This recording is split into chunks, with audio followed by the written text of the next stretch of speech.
This is what's going on at the Historical Society. Yeah, so this story really starts with Lorraine Chenier, now Lorraine Hammond, who grew up in Cornwall and loved music and went around and found everybody that she could find, the old-time fiddlers and the old-time ballad singers, and learned their music and went on to become a very well-known, nationally known folk singer. But it really starts with Lorraine and her family, her mother Eleanor, her father Joe, who were core part of the Cornwall community when I was growing up.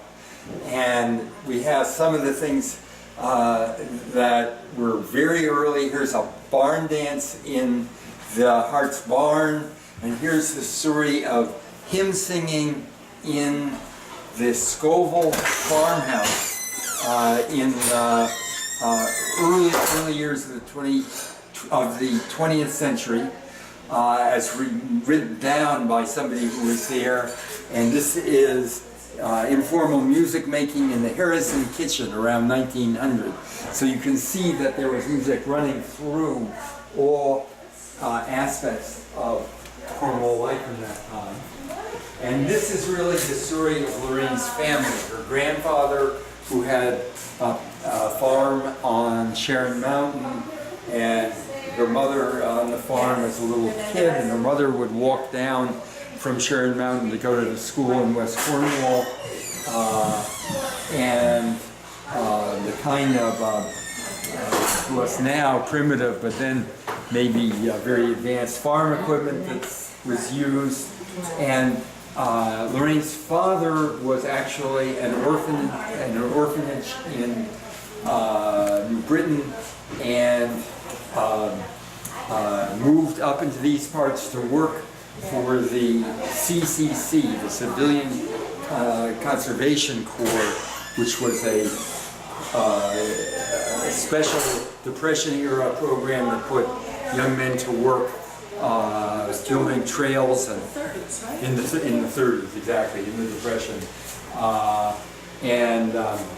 Then Joe said to me one day when I was interviewing him, I always wondered how you could make a living here if you didn't own a farm and have a trade.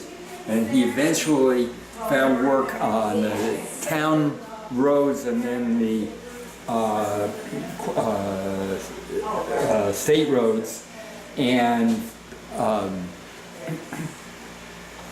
Lorraine, his daughter, wrote a wonderful, wonderful song called Highway Crew, which is an account of her father going out in the middle of a storm and having to plow the roads under very, very difficult conditions, and feelings of her and her mother about the risk and potential harm that might come to them in this.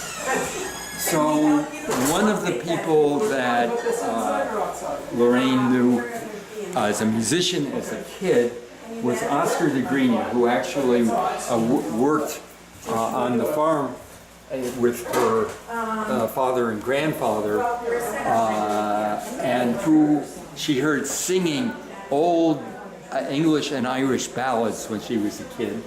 And this is his daughter, Dolly.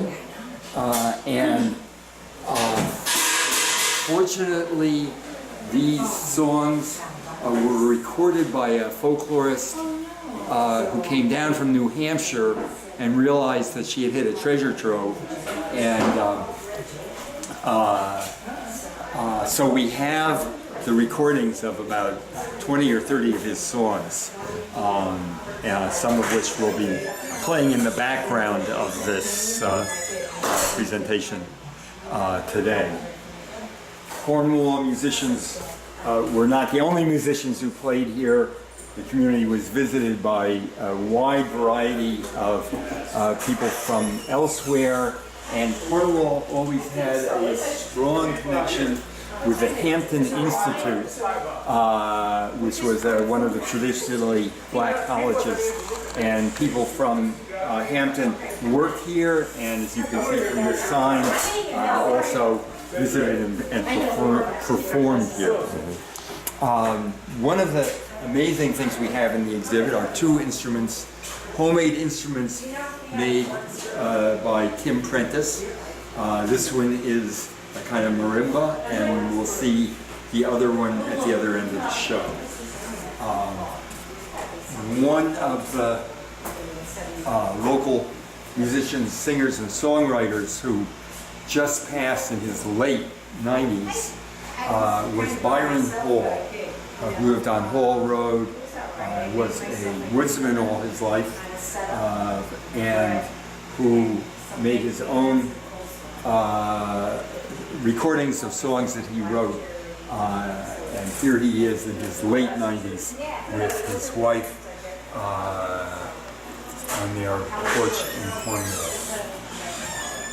One of the things that struck us as we were working on this is that the traditions have continued in a variety of ways, and this is really about homegrown Cornwall music enters the 21st century. And we thought, what would be better than showing the websites of young musicians who are Cornwall based or from Cornwall: Lydia McDavid, Alexi Mallory, and Donald Polk. Well, I guess that's it for now. Should we let it go for now? Okay. Okay, that's it for now. That's good.